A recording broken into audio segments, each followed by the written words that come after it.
En este capítulo vamos a iniciar con una pregunta. ¿Cómo te comerías a un elefante? Sí, un elefante grande y cachetón. Este, por ejemplo. ¿Cómo te comerías a un elefante? Bueno, muchos dicen de las orejas, de la cola, le quitas los colmillos, le quitas la trompita, etc. La respuesta adecuada es de poco a poco.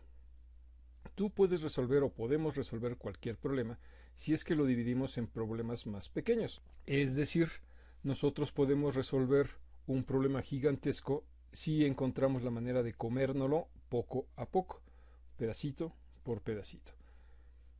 Y eso es lo que vamos a ver en este capítulo, cómo hacer funciones.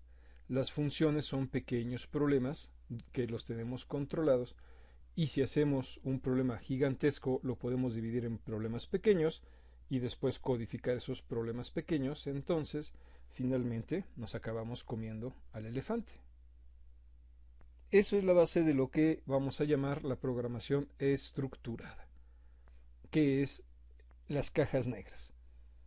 Vamos a considerar una caja negra como un proceso de entrada, datos de entrada, un proceso o algoritmo que está cerrado para nosotros, es una caja que no podemos ver adentro, y posteriormente tenemos una salida.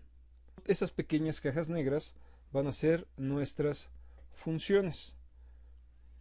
Vamos a lo que es Dreamweaver y vamos a crear un archivo JavaScript. Aquí vamos a escribir funciones en JavaScript y vamos a empezar a escribir una función. Quedamos entonces que la función iba a ser un pedacito de código donde nosotros podíamos controlarlo perfectamente y tener entradas, el proceso y salidas. Este archivo vamos a grabarlo dentro de nuestra carpeta JavaScript y lo llamaremos funciones. Se graba como JS en el caso de Dreamweaver. Ahora, ¿cómo está formada una función? Primero, en JavaScript necesitamos la palabra reservada function. No la podemos utilizar para otra cosa. Después necesitamos lo que es el nombre de la función. Los nombres de las funciones en JavaScript siguen los mismos lineamientos que las variables en el lenguaje. Es decir, no podemos empezar con un número, no podemos tener caracteres especiales o espacios en blanco. Podemos empezar con un underscore o con un símbolo de pesos. De preferencia, vamos a utilizar las funciones en minúscula. No es necesario, no es una condición indispensable. En otros lenguajes puede ser que sí. En JavaScript podemos utilizar, por ejemplo, la palabra suma, y es válido, o suma o suma. Obviamente es case sensitive, no reconocería mayúsculas y minúsculas, pero no tenemos ningún problema en escribir las funciones con mayúsculas o minúsculas. Por convención las vamos a utilizar en minúsculas y vamos a utilizar el camel case, la notación camel case, para su descripción. En este caso vamos a hacer una función muy sencilla que se llame saludo.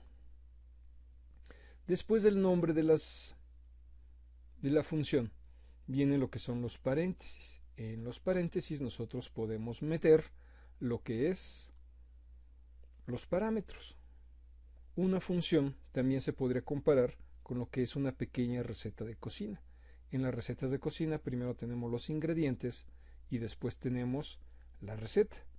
Los ingredientes para nosotros serían los parámetros y la receta sería el algoritmo, lo que hacemos con esos ingredientes.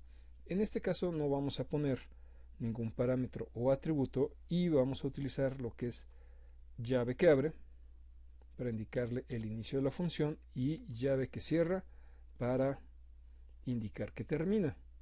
En algunos casos es bueno ponerle aquí fin función saludos. Sobre todo cuando iniciamos a programar es muy fácil perdernos con las llaves, entonces ahí lo estamos definiendo. En la parte interna de la función voy a poner una instrucción, un alert que diga hola, cara de bola. Una función por sí mismo no sirve de nada, hay que llamarla, ahí se llama invocarla o llamarla. Vamos a repasar las partes que vamos a tener dentro de la función. Primero la palabra reservada function, después el nombre de la función, con esta la vamos a llamar. Después los paréntesis, aunque no tenga propiedades o atributos, es necesario ponerle los paréntesis.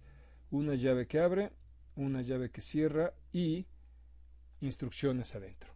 Vamos a ver más adelante que hay manera de que esta función nos regrese un valor. Esa es la función más sencilla que no regresa valor. Ahora vamos a llamar, aquí vamos a poner llamar a la función. Para invocar una función lo que hacemos es su nombre y los paréntesis, punto y coma. Con eso lo que estamos haciendo es llamando a esta función. En JavaScript no es necesario poner las funciones arriba o abajo. En algunos lenguajes sí es importante poner primero las funciones arriba y después llamarlas. Como una buena práctica dentro de la programación, vamos a definir las funciones en la parte superior. Pero repito, no es indispensable. Lo podemos hacer arriba, abajo, incluso mezclando, que obviamente eso no se recomienda. A eso se le llama código espagueti. Empezar a poner funciones y después invocaciones y después código y demás. Hay que ser ordenados, lo vamos a poner hasta arriba. De hecho, cuando ya se tiene y se empiezan a hacer programas cada vez más grandes, se guardan todas las funciones en un archivo JS y después simplemente se van llamando. En este caso, bueno, es un ejercicio muy sencillo, entonces grabamos lo que son nuestras funciones y nos vamos a nuestro archivo lanzador. En este le vamos a cambiar en vez por el nombre funciones. Lo llamamos y vamos a visualizarlo en el navegador. Como pudo observar, escribí yo mal saludo, fue intencionalmente, para que usted se diera cuenta de que saludo es diferente a saludos. Otra vez lo salvamos, lanzador, y lo visualizamos en un navegador. Y aquí nos dice hola, cara de bola. Las funciones pueden llamar a otras funciones, pero estas funciones tienen que estar declaradas en esta página. No lo podemos llamar de otras páginas, tiene que ser o debe de estar enlazada por medio de la sentencia script. Hay que recordar que la definición de una función no implica que la estemos llamando. La llamamos hasta que es invocada, su nombre y los paréntesis. En este caso no pusimos ningún parámetro. En el siguiente video veremos cómo, por medio de los atributos o parámetros, pasar información a una función.